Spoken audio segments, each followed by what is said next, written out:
الحمد لله رب العالمين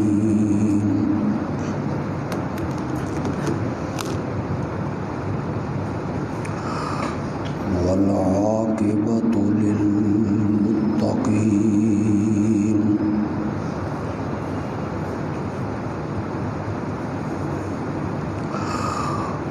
والصلاة والسلام على سيد الأنبياء والمرسلين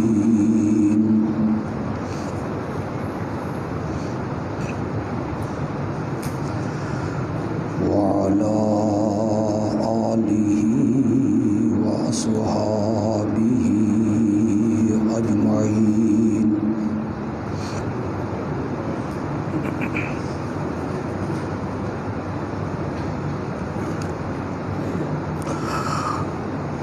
أما بعد فأعوذ بالله من الشيطان الرجيم.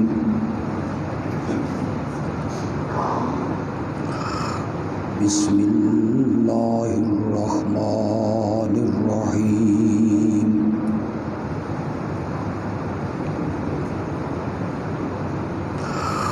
عسى الله أن يجعل بينكم وبين الذين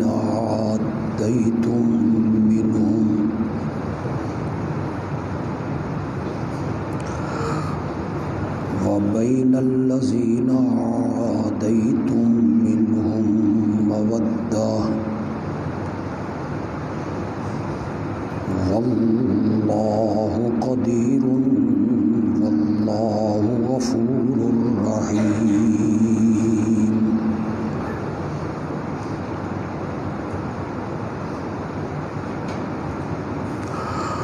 ہو سکتا ہے کہ اللہ تمہارے درمیان اور ان لوگوں کے درمیان جنہوں نے تم سے دشمنی کی محبت کی فضائیں پیدا فرما دے، کیونکہ اللہ قدرت والے ہیں اور اللہ بخشنے والا مہربان ہے. اللہم صلی علی محمد وعلی آل محمد کما صلیت علی ابراہیم وعلی آل ابراہیم انک حمید مجید. اللہم بارک علی محمد وعلی آل محمد کما بارکت علی ابراہیم وعلی آل ابراہیم انک حمید مجید.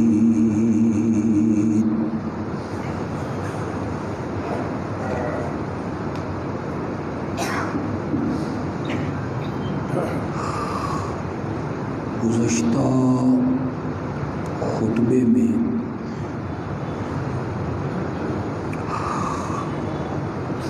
میں نے تمہیداً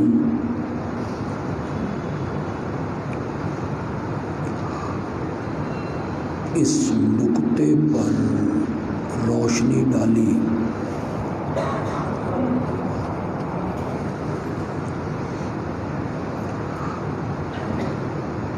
کہ صحابہ کی مقدس جماعت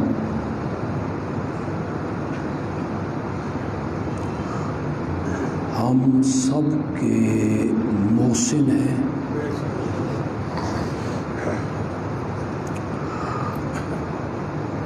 کہ ہمیں ایمان کی دولت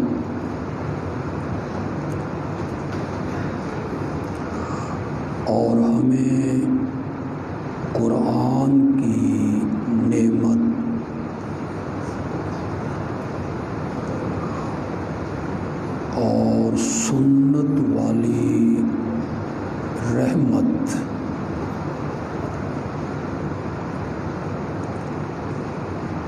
صحابہ ہی کے ذریعے پہنچی ہے۔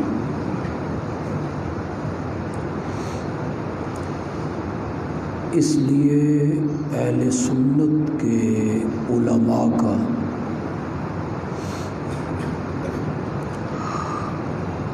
اس بات پر اتفاق ہے، اجماع ہے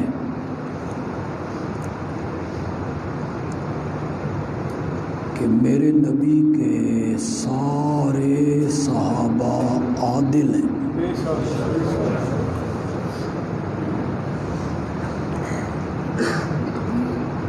سب صادق ہیں،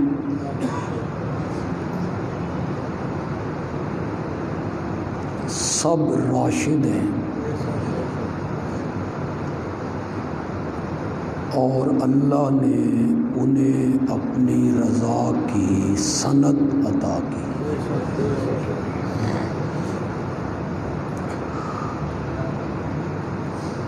فتح مکہ سے پہلے ایمان لانے والے،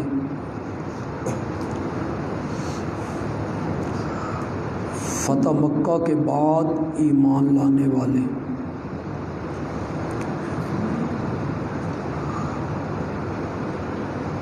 میرے آقا صلی اللہ علیہ وسلم کے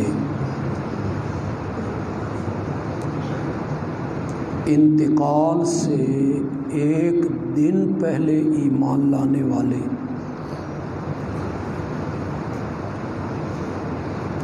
قرآن نے سب سے جنت کا وعدہ کیا، کُلًّا وعد اللہ الحسنی،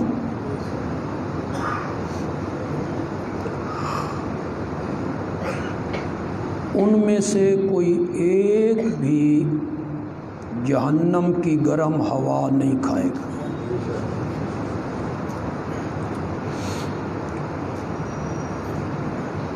صحابہ کی اس پوری جماعت میں جو سب مقدس ہیں، معزز ہیں، مکرم ہیں، محترم ہیں،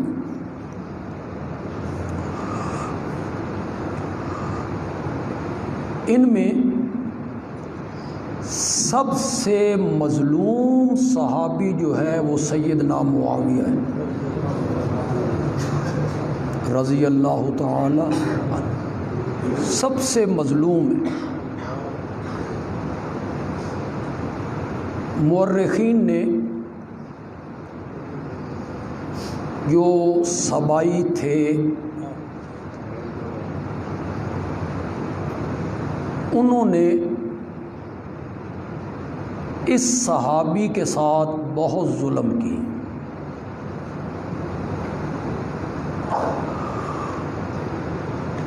آپ کہیں گے کہ سیدنا معاویہ تمام صحابہ میں کیسے مظلوم ہے، اس کی کوئی دلیل یہ ہے کہ حضرت سیدنا صدیق اکبر رضی اللہ تعالی عنہ ایک طبقے نے ان پر تبرہ کیا، پہلے چھپ کے کرتے تھے، کتابوں میں کرتے تھے، اب سر عام شروع کیا، جلسوں میں، کانفرنسوں میں، مجلسوں میں، پبلک پہ، سوشل میڈیا پہ۔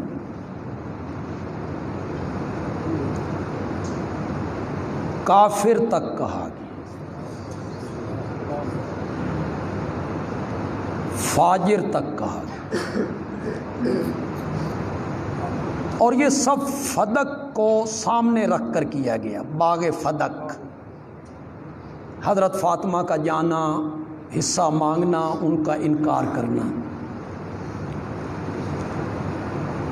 ڈھال بنایا گیا سیدہ فاطمہ کو کہ ان کے ساتھ زیادتی ہوئی، ظلم ہوا،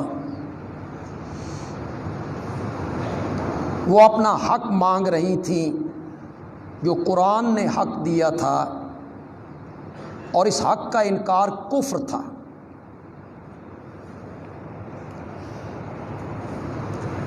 میں نے اس سے پہلے ایک جمعے میں کہا، آج کوئی نئے لوگ آئے ہیں تو سن لیں،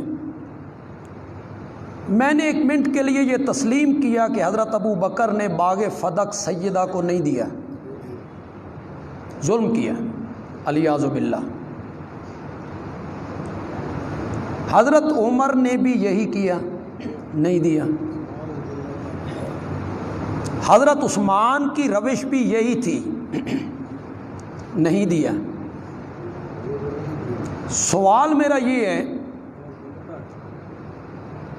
کہ جب حضرت سیدنا علی ابن ابی طالب رضی اللہ تعالی عنہ مسند خلافت پہ آئے، اقتدار ان کے پاس ہے، خلافت ان کے پاس ہے، طاقت ان کے پاس ہے، قوت ان کے پاس ہے، انہوں نے فدق کا باغ سیدہ کے وارثوں کو لوٹایا؟ کیوں نہیں لوٹایا؟ اس ظلم کو کیوں نہیں بدلا؟ سیدہ کے وارث موجود تھے، حسنین کریمین تھے، حضرت زینب تھیں، ام کلثوم تھیں، انہیں کیوں نہیں دیا؟ تم باغ فدق نہیں ثابت کر سکتے ہو کہ حضرت سیدنا علی نے فاطمہ کے وارثوں کو دیا، تم ثابت نہیں کر سکتے ہو۔ میں یہ ثابت کر سکتا ہوں کہ تمہاری کتابوں میں یہ لکھا ہوا ہے کہ حضرت علی کو جب یہ بات کہی گئی تو حضرت علی نے کہا میں وہی کروں گا جو ابو بکر و عمر نے کیا تھا۔ یہ موجود ہے تمہاری کتابوں، میں اسی روش پہ قائم۔ اس فدق کو بہانہ بنا کے طوفان کھڑا کیا گیا۔ آپ بتائیں، وراثت میں صرف بیٹی حصے دار ہوتی، بیوی نہیں ہوتی؟ میرے نبی کی بیویاں زندہ ہیں، 9 بیویاں، انہیں حضرت صدیق اکبر نے دے دیا؟ انہوں نے مطالبہ کیا؟ انہوں نے تو مطالبہ نہیں کیا کہ یہ وراثت ہے، ملکیت ہے ہمارے شوہر کی، ہمیں یہ وراثت دی جائے۔ انہوں نے تو مطالبہ نہیں کیا۔ فریقین کی کتابوں میں اور معتبر ترین کتابوں میں یہ روایت موجود ہے۔ فریقین سمجھ رہے ہو؟ یہ ہے مرج البحرین، 2 سمندر ملا کے چلائے، ایک میٹھا ایک۔ تو دونوں فریقوں کی کتابوں میں یہ روایت موجود ہے صحیح سند کے ساتھ کہ ہم انبیاء کی جو جماعت ہیں، ہم نہ کسی کے وارث بنتے ہیں، نہ ہم وراثت میں مال اور درہم چھوڑتے ہیں، ہم تو وراثت میں علم چھوڑتے ہیں۔ یہ موجود ہے۔ وہ جو تم بناتے ہو نا، پچھلے جمعے ہمارے ایک محترم کہنے لگے وارثا سلیمان وارث بنے داؤد کے، تو یہ قرآن کی آیت ہے، لوگوں کو دکھاتے پھرتے ہیں، دیکھو جی حضرت سلیمان بیٹے تھے، داؤد کے وارث بنے۔ میں نے کہا حضرت داؤد کا ایک بیٹا تھا، 18 بیٹے تھے،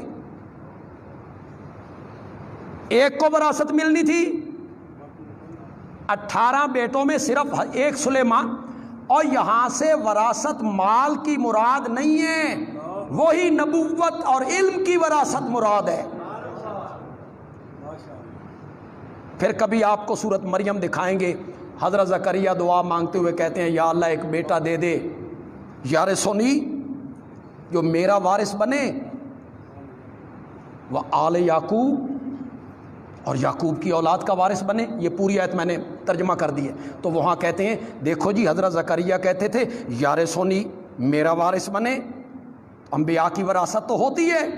اب آپ سادہ لوگ ہیں، جب آپ کو قرآن کی آیت یہ دکھائی جاتی ہے آپ چکرا جاتے ہیں کہ یار ہمارے خطیب تو کہتے ہیں انبیاء کی وراثت نہیں ہوتی، یہاں حضرت زکریا کہتے ہیں میرا وارث بنے. اس کا جواب یہ ہے کہ جو بیٹا مانگ رہے ہیں انہوں نے اپنے باپ کا وارث تو بننا تھا زکریا کا، یعقوب کی اولاد کا بھی اسی نے وارث بننا تھا. میرا وارث بنے اور یعقوب کی آل کا وارث بنے. تو یہ لفظ بتا رہے ہیں وراثت سے مالی وراثت مراد نہیں ہے، دین والی وراثت مراد ہے. میرا وارث بنے اور یعقوب کی آل کا وارث بنے.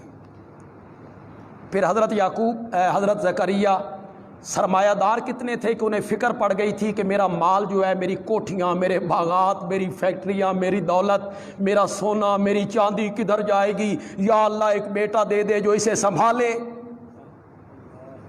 درخانوں والا وہ کام کرتے ہیں.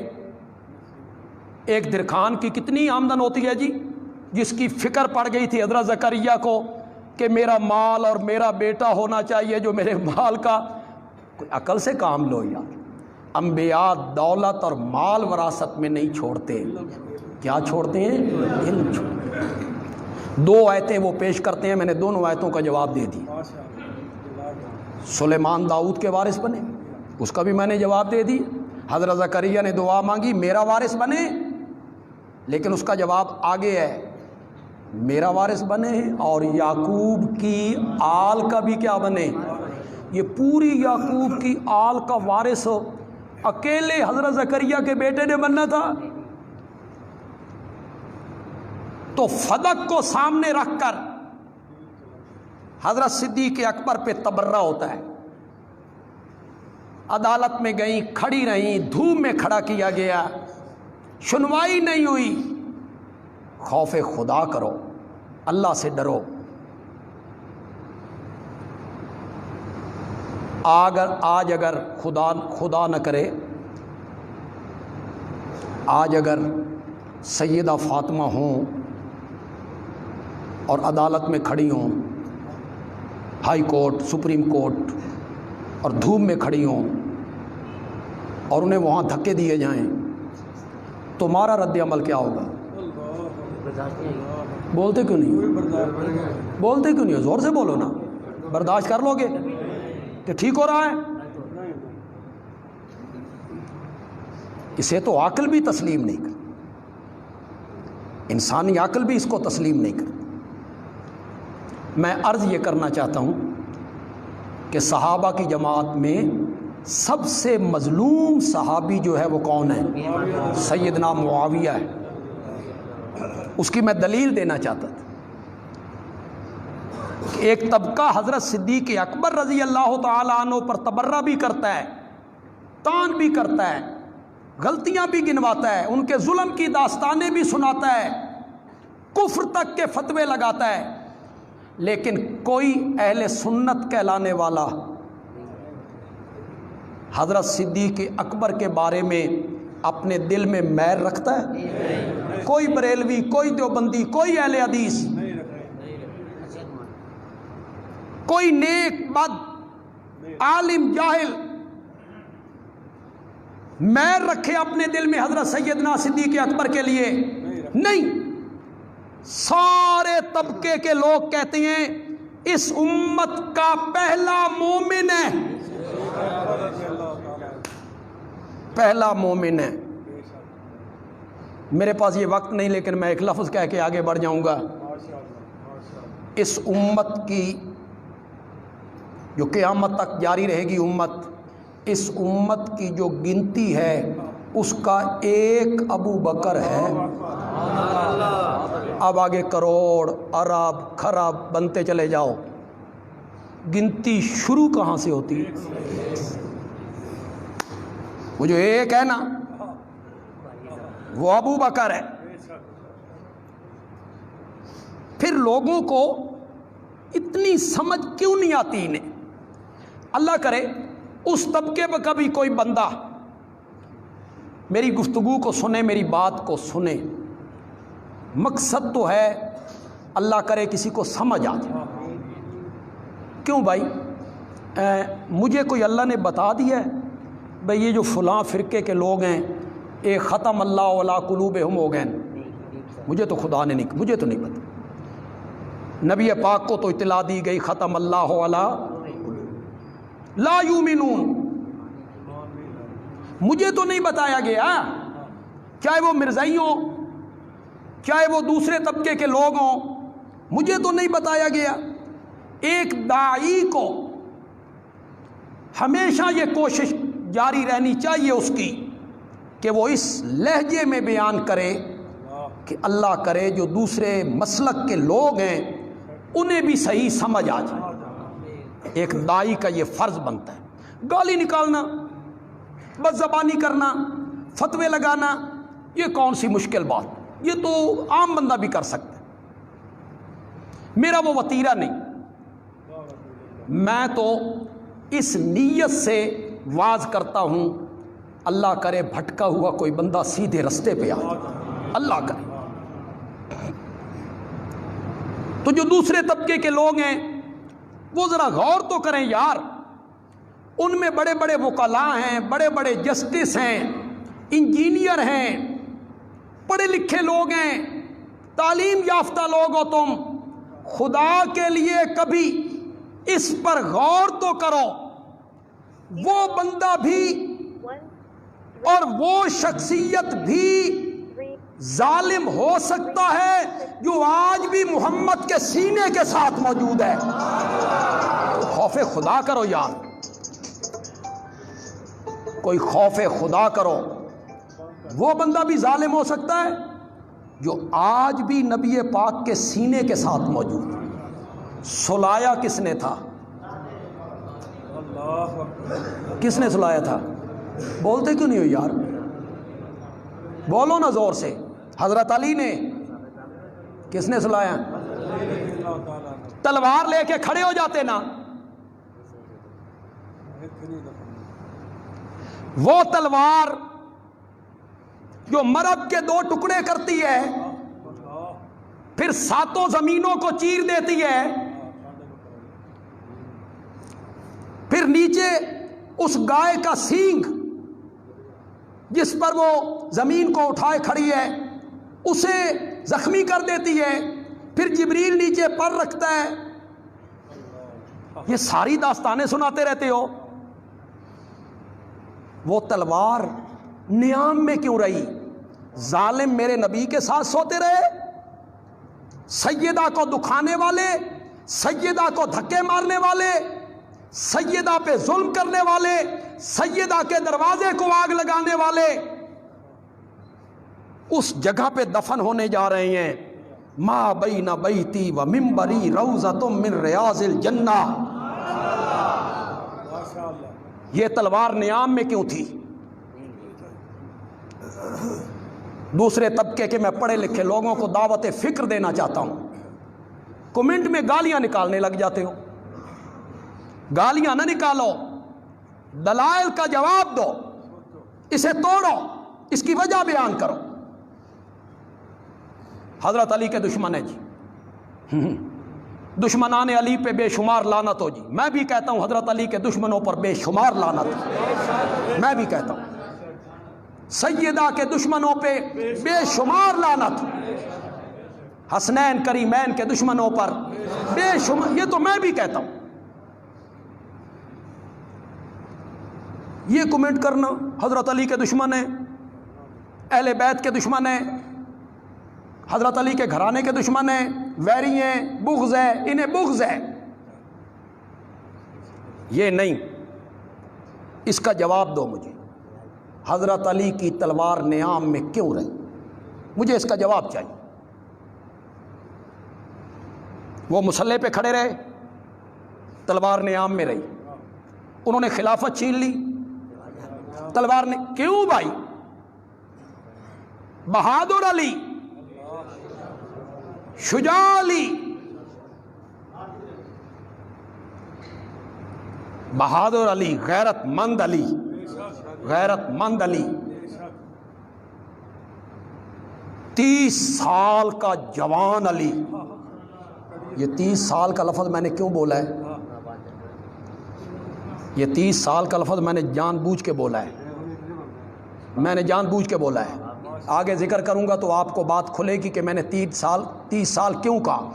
30 سال جوان، جوانی، قوت، طاقت، تلوار نہیں نکالتا، حسنین ذبح نہیں کرواتا۔ پتہ نہیں سمجھی ہو کہ نہیں سمجھی، ابھی نہیں سمجھے آپ۔ اپنے بیٹے ذبح نہیں کرواتا، میدان میں نہیں آتا۔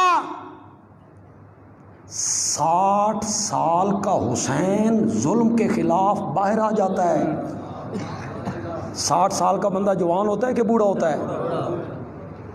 ان کی عمر 60 سال ہے، بقول تمہارے وہ میدان میں آیا، اس نے علی اکبر ذبح کروا دیا، علی اصغر ذبح کروا دیا، بھائی عباس ذبح کروا دیا، بیٹے ذبح کروا دیے، ظلم کے ساتھ مفاہمت نہیں کی، بیٹے نے نہیں کی۔ ہمیں مطمئن کرو، ہمیں مطمئن کرو، اگر یہ بھی یزید کی طرح ہوتے، اگر یہ بھی ظالم ہوتے، تو جس طرح حضرت حسین باہر نکلے تھے، حیدر کرار بھی تلوار لے کر باہر نکلتے۔ خدا کی قسم، خدا کی قسم، یہ میرا موضوع نہیں، میں دوسری طرف چلا جاؤں گا۔ علی اکبر، 18 سال کا علی اکبر اور 6 مہینے یا 1.5 سال کا علی اصغر، ان کا جو خون ہے، اس سے بہترین صابن کوئی نہیں،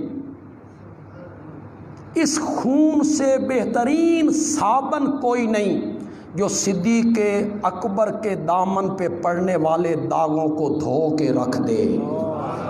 اس سے بہتر صابن کوئی نہیں۔ علی اصغر اور علی اکبر کا خون پکار کے کہہ رہا ہے کہ اگر ابو بکر و عمر بھی یزید کی طرح ہوتے تو ہمارا دادا بھی کم از کم حسین کی طرح تو ہوتا۔ حسین نے مفاہمت نہیں کی، حضرت علی نے تینوں کے ساتھ کیا کی؟ مفاہمت کی، بیعت بھی کی، پیچھے نمازیں بھی پڑھی، قاضی القضات کا عہدہ بھی لیا، رشتے بھی دیے۔ اس سے بہترین صابن کوئی نہیں۔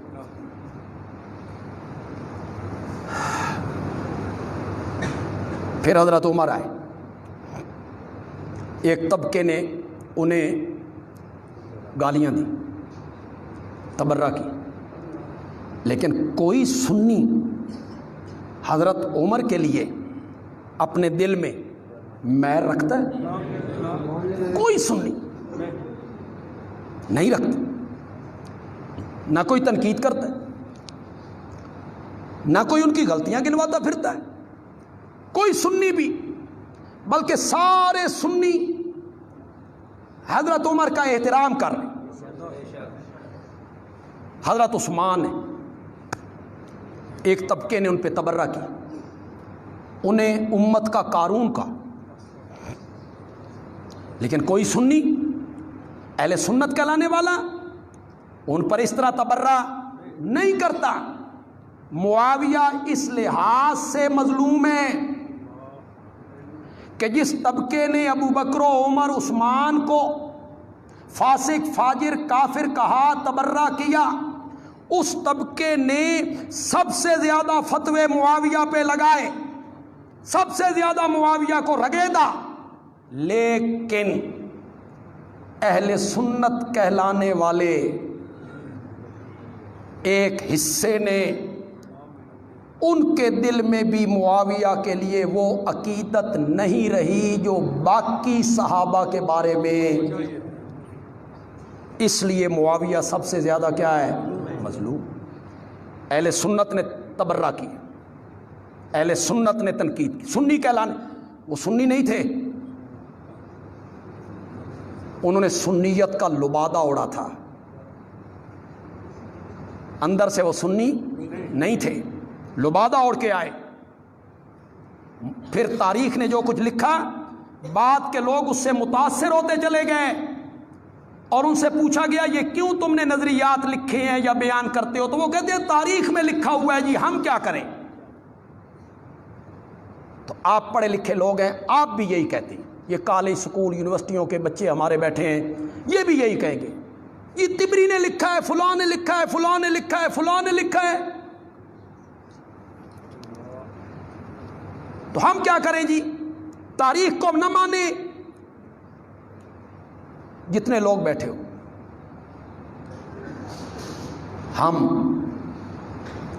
ہم اپنے آقا کے فرمان کو بھی اس وقت تک نہیں مانتے جب تک اس کی سند نہ ہو۔ وہ سمجھ رہے ہو کہ نہیں سمجھ رہے ہو؟ جو بندہ کہے قال النبی ہو،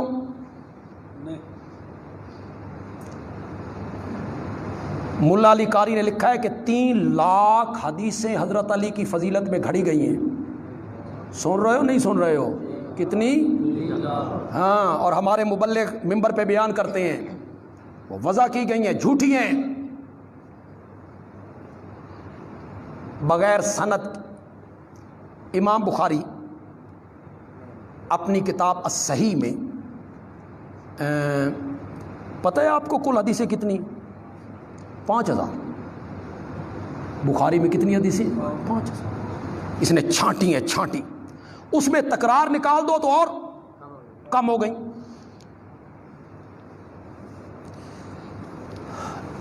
لیکن امام بخاری دوسری صدی کا آدمی، امام بخاری کی تو ملاقات نہیں ہوئی صحابہ سے، تو امام بخاری کیا کرتا ہے؟ امام بخاری کہتا ہے حدثنا فلاں قال حدثنا فلاں قال حدثنا فلاں، میں نے فلاں سے سنا، وہ کہتا تھا میں نے فلاں سے سنا، وہ کہتا تھا میں نے فلاں سے سنا، عن ابی ہریرہ قال قال النبی، اس کو کیا کہتے ہیں؟ سند۔ اس میں اگر ایک بھی کمزور آدمی آ جائے، کذاب آ جائے، ضعیف آ جائے، حافظے کا کمزور آ جائے، تو وہ حدیث مقبول قبول ہو۔ تم تاریخ لیے پھرتے ہو، تاریخ میں لکھا ہوا ہے، تاریخ والا طبری والا کہتا ہے صفین کی جنگ ہوئی یوں ہوا، کربلا کی جنگ ہوئی یوں ہوا، تو ہم طبری سے پوچھتے ہیں تو 3 صدی کا ہے، کربلا کی جنگ ہوئی 61 ہجری میں، یہ 240 یا 3 صدیاں تو دور آ گیا ہے، اس کی سند پیش کر، کس نے بتایا ہے تجھے؟ جو تاریخ لکھتی چلی جائے، آنکھیں بند کر کے اس کو آپ مانتے چلے جائیں گے۔ تاریخ مرتب ہوئی ہے بنو عباس کے دور میں۔ کس کے دور میں؟ بنو عباس تختہ الٹ کے آئے تھے بنو امیہ کا۔ تمہیں آج میں گر کی بات بتاؤں کہ بنو امیہ کی کردار کشی کیوں ہوئی۔ حضرت معاویہ کا یہ خاندان ہے، بنو امیہ کا تختہ کس نے الٹا تھا؟ بنو، اور تاریخ مرتب ہوئی ہے بنو عباس کے دور میں۔ کس کے دور میں؟ وہ تختہ الٹ کے آئے تھے کس کا؟ بنو امیہ کا۔ انہوں نے بنو امیہ کی خوبیاں لکھنی تھی کہ خامیاں؟ بولو۔ جو نئی حکومت آتی ہے وہ تو سب کچھ پچھلی حکومت پہ ڈال دیتی ہے۔ آج کوئی سڑک دا پل ٹوٹ جائے تو تحریک انصاف والے کہتے ہیں یہ نون لیگ دا قصور ہے، مہنگائی ہو جائے نون لیگ، سارا اس پہ ڈالتے چلے جائیں گے۔ کوئی ظلم ہو رہا ہے کہیں، یہ پولیس نون لیگ کی بھرتی کی ہوئی، اپنے اوپر کوئی نہیں۔ یہ جو واقعہ ہوا پرسوں رنگ روڈ پہ. کل میں وہیں سے گزرا تو وہاں پولیس اور سارے لوگ وہاں اکٹھے تھے. تو کیسا واقعہ ہے, کوئی چیز رہ گئی. لیکن ایک بات ذہن میں آئی, وہ جو شریعت نے کہا ہے, ہماری شریعت نے, کہ عورت کو بغیر محرم کے سفر نہیں کرنا. کتنی صحیح بات شریعت نے. کیا ہے ہماری شریعت؟ کہ عورت بغیر محرم کے سفر نہ کرے, محرم اس کے ساتھ ہونا چاہیے. لیکن یہ جو ظلم ہوا اور اس کے بچوں کے سامنے ہوا, ان بچوں کے ذہن پہ جو اثرات مرتب ہوں گے, اللہ اکبر, اس کا تصور بھی نہیں ہو سکتا ہے. ان بچوں کے ذہن پر مرتے ٹائم تک یہ جو اثرات مرتب ہوئے,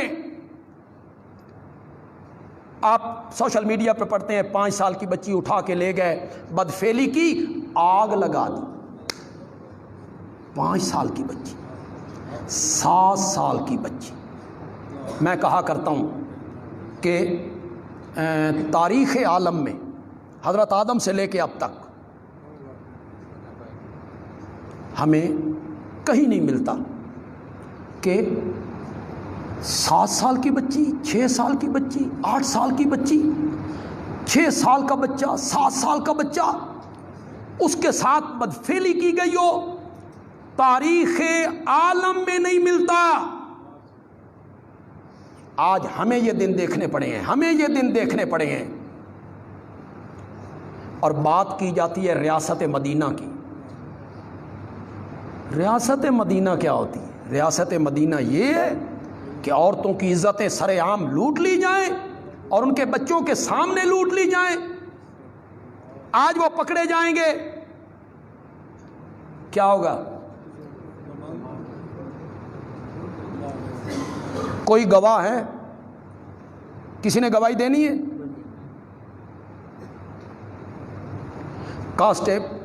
پولیس کا وہ افسر یا کانسٹیبل یا سارجنٹ جو بھی تھا, وہ کوئٹہ میں کھڑا ہے, پیچھے سے جناب جیپ آئی ہے, آپ وہ دیکھتے ہیں سوشل میڈیا پہ, تیز رفتاری سے آئی اور اس پولیس کے اڑا دیا, مر گیا. وہ اللہ کے پاس پہنچ گیا. اس کی جو چلانے والا ہے وہ خود وہ آدمی ہے, اس کی تصویر سامنے ہے, کار میں وہ ڈرائیونگ سیٹ پہ بیٹھا ہے, تصویر نظر آ رہی ہے. اور عدالت فیصلہ کرتی ہے عدم ثبوت کی بنا پر اسے بری کر دیا جاتا ہے. اور غریب آدمی جرم کرے تو تمہارے پاس بڑے ثبوت ہوتے. میرے آقا نے فرمایا تم سے پہلی قومیں اسی لیے تباہ ہو گئی تھیں کہ ان کے بڑے لوگ جرم کرتے تھے تو انہیں سزائیں نہیں دیا کرتے تھے, اور غریب لوگ جرم کرتے تھے تو ان کو سزائیں دیتے تھے. سچی سچی بولو, آج وہی دور نہیں ہے؟ نہیں ہے وہ دور. پیسہ, دولت, سیاست, عہدہ یہ موجود ہو, کوئی تھانہ نہیں, کوئی کچہری نہیں, کوئی مقدمہ نہیں, اور یہ چیزیں موجود نہ ہوں تو پھر سارے ثبوت ہیں. اور یہ چیزیں موجود ہوں پھر اتوار کی چھٹی بھی کوئی نہیں, پھر چھٹی والے دن بھی ضمانتیں ہونے لگتی. اللہ ہمارے ملک پہ رحم فرمائے. بنو عباس تختہ الٹ کے آئے تھے بنو امیہ کا. میں تمہیں بڑی بنیادی باتیں بتانے لگا, وہاں تاریخ مرتب ہو گئی. انہوں نے بنو امیہ کی خوبیوں کا ذکر کرنا تھا کہ خامیوں کا؟ پیپل پارٹی کے کسی آدمی سے پوچھئے, ذوالفقار علی بھٹو صاحب کی سیرت, تاریخ, حیات, زندگی, اس پر کتابیں لکھی گئی. اس کو تقریباً 38 سال ہوئے وہ پھانسی چڑھے. 38 سال ہو گئے تقریباً. ہم نے ان کا دور دیکھا, میں نے ان کا دور دیکھا, ان کی تقریریں بھی میں نے سنی, بالکل سامنے کھڑے ہو کے بھی سنی. ہمیں پتہ ہے کہ وہ کیسے تھے، کس طرح برسر اقتدار آئے، ہم صحیح جانتے ہیں. لیکن آپ میں سے جو 45 سال کے لوگ ہیں، آپ نے بھٹو کو دیکھا ہے؟ آپ نے تو دیکھا بھی نہیں. آپ نے بھٹو کو پڑھنا ہو کہ کیسا آدمی تھا تو اس کا ذریعہ کیا ہے؟ تاریخ. تاریخ تاریخ لکھی پیپل پارٹی کے آدمی نے، جو بھٹو کو چاہنے والا تھا. وہ خامیاں لکھے گا؟ نہیں لکھے گا. وہ کیا لکھے گا؟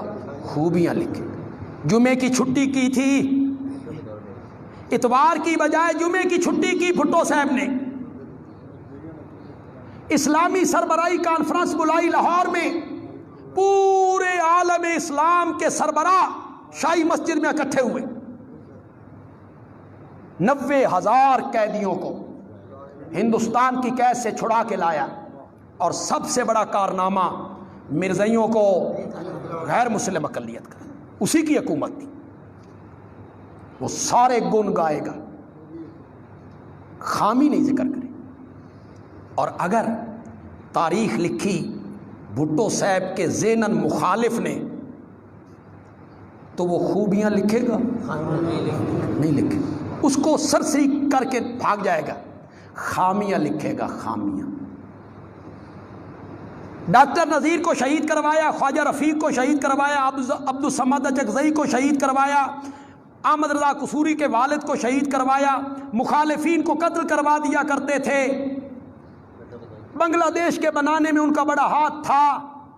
انہوں نے قذافی سٹیڈیم میں تقریر کرتے ہوئے کہا پیتا ہوں لیکن تھوڑی سی پیتا ہوں، جب تھک جاتا ہوں تو پیتا ہوں. وہ یہ لکھے گا.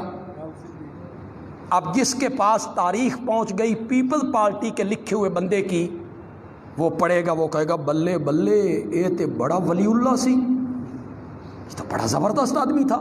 اور اگر کسی کے پاس تاریخ پہنچ گئی جو پیپل پارٹی کا مخالف تھا، اس کی پہنچ گئی، وہ کہے گا او ہو یہ تو بڑا ظالم آدمی تھا.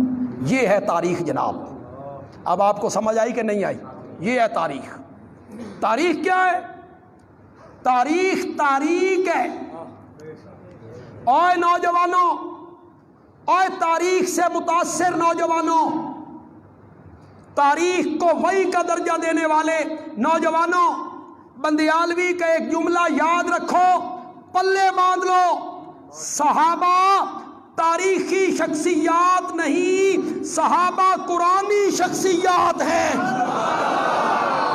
قرآنی جو تبری کی بات کرے اس کے منہ پہ مارو، اسے کہو قرآن پڑھ. تبری کون ہوتا ہے؟ قرآن پڑھ. قرآن کہتا ہے اولئک هم الصادقون، اولئک هم الراشدون، اولئک هم المفلحون، اولئک هم المتقون، اولئک حزب اللہ. پنجابی معنی کرتا ہوں نا، بڑا مزہ آتا ہے. میرا سونا اے یار تیرے نے تے فوج میری ہے. اولئک حزب اللہ. حزب کا کیا معنی ہے؟ لشکر. احزاب کا کیا معنی ہے؟ بہت سارے لشکر. وہ سورۃ احزاب ہے قرآن میں. اس کو کیوں احزاب کہتے ہیں؟ بہت سارے لشکر مدینے پہ چڑھ آئے تھے، اس کو احزاب کا. حزب. اولئک حزب اللہ. اے یار تیرے نے، بولو یار، اے یار تیرے نے، فوج میری ہے، فوج میری ہے. پاکستان کی فوج کی وفاداری پر تنقید نہیں ہو سکتی. اگر تنقید کرو تو غداری کا مقدمہ چلے گا. بندیالوی کہتا ہے اگر ملک کی فوج پر تنقید نہیں ہو سکتی تو رب کی فوج پر بھی تنقید نہیں ہو سکتی. نہیں ہو سکتی.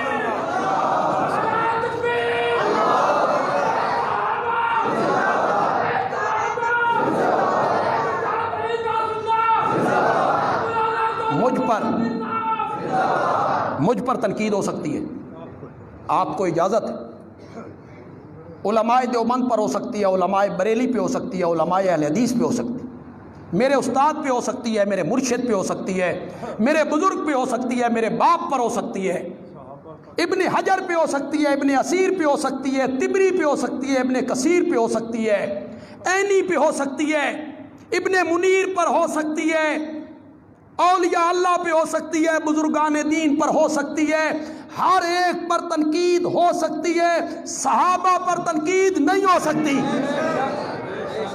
صحابہ کے اعمال سے بحث نہیں ہو سکتی۔ ہم کون ہوتے ہیں بحث کرنے والے؟ تمہیں کس نے جج بنایا ہے؟ کس نے تمہیں جج بنایا؟ نام لو اس کا۔ کس نے تمہیں جج بنایا کہ تم عدالت کی کرسی پر بیٹھ کر بولو فلاں حق پہ تھا، فلاں باطل تھا، فلاں صحیح تھا، فلاں غلط تھا؟ تجھے جج کس نے بنایا ہے؟ اگر آج حضرت عمر کی حکومت ہوتی تیری پیٹھ دروں سے کھرچ کے رکھ دیتے۔ تو کون ہوتا ہے صحابہ پہ تنقید کرنے والا؟ تجھے کس نے جج بنا دیا ہے؟ فلاں صحیح ہے، فلاں غلط ہے۔ جب دو بندے آپس میں جھگڑتے ہیں جی، ایک صحیح ہوتا ہے ایک غلط ہوتا ہے جی، عقل کے معیار پہ تولتے رہتے ہو۔ جب دو بندے جھگڑتے ہیں جی، ایک صحیح ہوتا ہے غلط۔ حضرت موسیٰ علیہ السلام نے حضرت ہارون کی داڑھی پکڑ کے کھینچی تھی، پڑھ قرآن، سر کے بال پکڑ کے کھینچے تھے، کون حق پر تھا اور کون باطل پہ تھا، کر فیصلہ۔ فارمولے بناتے پھرتے ہو۔ جب دو بندے آپس میں جھگڑتے ہیں تو یقیناً ایک حق پہ ہوتا ہے۔ حضرت موسیٰ علیہ السلام داڑھی پکڑ رہے اور وہ آگے کہتے ہیں یبن اور میرے ماں جائے، اور میرے ماں جائے، انہاں دشمنوں نو خوش نہ کر، میری کوئی غلطی نہیں۔ آپ ان میں سے کسی کو غلط کہہ سکتے ہیں؟ دونوں میں سے کہہ سکتے ہیں کسی کو غلط؟ وہاں کیوں نہیں فیصلہ کرتے ہو کہ موسیٰ حق پہ تھے کہ ہارون حق پہ تھے؟ یہاں تمہاری زبانیں کھلتی ہیں کہ آپس میں جنگ ہوئی منافقین کی شرارت سے، تو فلاں حق پہ تھا اور فلاں باطل پہ تھا۔ میرے نبی کا یار اور باطل پر میں قرآن کو کدھر کروں گا؟ اولئک هم المتقون، اولئک هم الراشدون۔ یہ قطعاً متاثر نہیں ہونا، تاریخ کی کتابوں میں لکھا ہوا ہے، تاریخ کی کتابوں میں بہت کچھ لکھا ہوا ہے۔ میں نے پچھلے جمعے آپ کو بتایا تھا، تاریخ کی کتابوں نے حضرت داؤد کو معاف نہیں کیا، تاریخ کی کتابوں نے میرے نبی کو معاف نہیں کیا۔ اسرائیلی روایات ہوتی، یہودیوں کی روایتیں آ جاتی، نبیوں پہ تبرہ ہو رہا ہے۔ تو تاریخ کیا ہے؟ تاریخ نہیں، ذالک الکتاب۔ مولا شکر ہے تو قرآن بھی بھیجیا سی، مولا تیرا شکر ہے تو قرآن بھی بھیجیا سی۔ قرآن بھیجا اور پھر میرے نبی کے یاروں کی تعریفیں شروع، نبی کے یاروں کی تعریفیں شروع کر۔ تم نے کہا سب منافق، سب کافر، سب حق کو چھوڑ گئے، حضرت علی کا حق تھا، ابو بکر کے پیچھے چل پڑے، حضرت علی کو خلافت نبی پاک دے کے گئے تھے، سب صحابہ ادھر چل پڑے، صرف 3 رہ گئے۔ ساری رات حضرت علی حضرت فاطمہ کو لے کے ایک دروازے پہ دستک دیتے رہے، صبح دے ٹائم 3 ووٹ نکلے۔ یہ تصویر پیش کی ہے تو نے حضرت علی کی، حضرت علی کی یہ تصویر پیش کی ہے۔ جو لوگ صحابہ پہ دشمن ہیں وہ دراصل نبی پاک کے دشمن ہیں، نبوت کے دشمن ہیں۔ میرے نبی کی یہی تربیت تھی کہ ادھر آنکھیں بند ہوئی، ادھر سارے ارتداد کی طرف چلے گئے۔ کیا دنیا کو بتانا چاہتے ہو؟ دنیا کفر کے سامنے اسلام کی کیا تصویر پیش کرنا چاہتے ہو؟ کہ نبی پاک کی آنکھیں بند ہوتے ہی سب حق کو چھوڑ گئے تھے؟ میرے نبی کی یہی تربیت تھی. قرآن نے کئی مرتبہ میرے نبی کے منصب کا ذکر کرتے ہوئے کہا وَيُزَكِّيهِمْ، میرا نبی ان کا تزکیہ کرتا ہے. کیا کرتا ہے؟ یہ تزکیہ کیا تھا میرے نبی نے. اور نوجوانوں، ایک کالج کی بڑی شہرت ہو، اس کا پرنسپل بہت اچھا ہے، بہت اعلیٰ ہے، بہت محنتی ہے، بہت قابل ہے، کیا بات ہے اس کی پڑھائی کی، تعلیم کی، کنٹرول کی، تربیت کی. کالج میں لڑکے کتنے پڑھتے ہیں کہ 10,000. اچھا پاس کتنے ہوئے؟ آ کے 3. تو قصور طالب علموں کا ہے یا اس پرنسپل کا قصور ہے؟ ایک ہسپتال ہے، ڈاکٹر ہے، حاذق ہے، ماہر ہے، شہرت ہے، اس کے ہاتھ میں بڑی شفا ہے. اچھا جی، مریض ٹوٹ کے پڑتے ہیں، شفا یاب کتنے ہوئے کہ 3. قصور کس کا ہے؟ اچھا ڈاکٹر ہے، ایک مرشد ہے، خانقاہ ہے، اللہ اللہ سکھاتا ہے، لوگ ٹوٹ کے اس کے پاس جاتے ہیں. کتنے لوگوں کا تزکیہ ہوا؟ 3. واہ، اس مرشد کو کیا کہو گی؟ اس ڈاکٹر کو کیا کہو؟ اور میرے نبی نے تزکیہ کیا، دلوں کی صفائی کی. میرے نبی نے مانجا ماریا، مانجا صفائی کی. وَلَكِنَّ اللَّهَ حَبَّبَ إِلَيْكُمُ الْإِيمَانَ وَزَيَّنَهُ فِي قُلُوبِكُمْ. ان پہ تبرے کرتے پھرتے ہو. زَيَّنَهُ فِي قُلُوبِكُمْ، زَيَّنَهُ فِي قُلُوبِكُمْ. میں یہاں ایک معنی کرتا ہوں اور میں ہی کرتا ہوں. زَيَّنَهُ فِي قُلُوبِكُمْ. میرے پیارے پیغمبر، میرا ایمان اتنا خوبصورت ہے، کسی کے دل میں آئے تو دل خوبصورت ہو جائے. ایمان جو آ گیا تو دل خوبصورت ہو گیا. وَزَيَّنَهُ فِي قُلُوبِكُمْ. میرے پیغمبروں، تیرے یاروں کے دل اتنے خوبصورت تھے، ان کے اندر میرا ایمان آیا تو ایمان ہی خوبصورت ہو گیا. زَيَّنَهُ فِي قُلُوبِكُمْ أُولَٰئِکَ وَکَرَّہَ إِلَيْکُمُ الْکُفْرَ. بولو لوگو، وَکَرَّہَ إِلَيْکُمُ الْکُفْرَ وَالْفُسُوقَ وَالْعِصْیَانَ. ہم نے کفر کو، فسوق کو، نافرمانیوں کو نبی کے یاروں سے پرے ہٹا دیا. اولئک هم الراشدون. مغرب کے بعد انشاءاللہ پھر بات کروں گا 18 بلاک میں. آج 18 بلاک میں مغرب کے بعد 18 بلاک کی مسجد میں ایک پروگرام ہے، عظمت اصحاب رسول. احتجاجی ہے کہ صحابہ پہ تبرہ ہو رہا ہے، اور ہم چاہتے ہیں کہ یہ سلسلہ رکنا چاہیے. کیوں بھائی، رکنا چاہیے کہ نہیں رکنا چاہیے؟ اور صحابہ کی عظمت کا ڈنکا بجنا چاہیے. تو یہ پروگرام بڑا مختصر سا پروگرام ہو، کوئی لمبا چوڑا پروگرام نہیں ہے، لیکن میں آپ سے کتنی توقع رکھوں کہ آپ صحابہ سے محبت کا اظہار کرتے ہوئے آج مغرب کے بعد اس پروگرام میں پہنچیں گے. دیکھیں، ایک انشاءاللہ ہوندی مولوی علی، وہ سمجھتے ہیں بیٹھے انشاءاللہ کھڑی دے کی مانا ہو. انشاءاللہ میں یہ نہیں کہتا آپ کو کوئی مجبوری ہے، کوئی تقاضا ہے، کہیں کوئی کام پہ جانا ہے تو بالکل ٹھیک ہے آپ جائیں. میں یہ نہیں کہتا کہ آپ اس کام کو چھوڑ دیں، لیکن اگر آپ فارغ ہیں، وقت ہے آپ کے پاس، تو پھر میں درخواست ہی کر سکتا ہوں بحیثیت خطیب آپ سے. میرا حق کتنا بنتا ہے کہ یہ ہنگامی پروگرام رکھا گیا ہے، تو ہم چاہتے ہیں کہ اہل سنت کے نوجوان آئیں اور صحابہ کی عظمت کو سنیں اور ایمان کو تازہ کریں.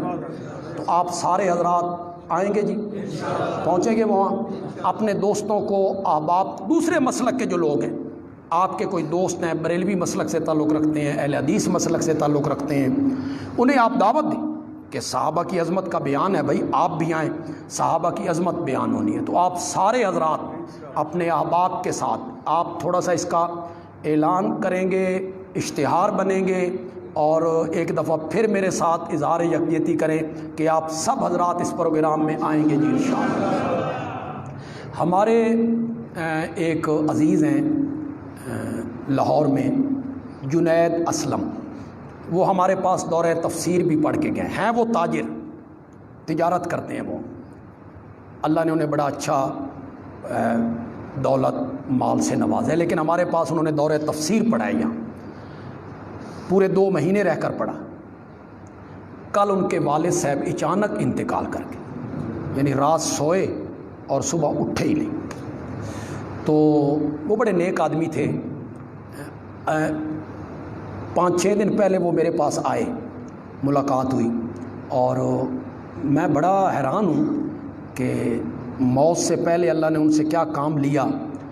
ایک مسجد بنانے کا انہوں نے ارادہ ظاہر کیا، اور اس میں خطیر رقم دینے کا اعلان کیا، خطیر رقم۔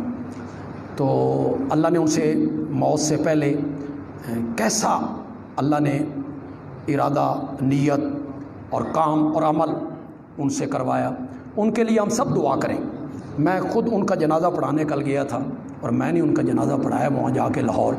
اللہ ان کی مغفرت فرمائے، اللہ ان کے درجات بلند کرے، اور بچوں کو، بیٹوں کو، بیٹیوں کو اللہ صبر جمیل عطا فرمائے۔ ہمارے میاں والی میں ہمارے عالم ہیں مولانا عبد القدوس حیدری، ہماری جماعت کے مناظر بھی، ان کے والد صاحب بڑے نیک آدمی تھے، اور تھے تو وہ تاجر، وہ بھی تاجر تھے، لیکن اپنے دونوں بیٹوں کو انہوں نے عالم بنایا، دونوں بیٹوں کو، اور دونوں بیٹے اچھے عالم بنے۔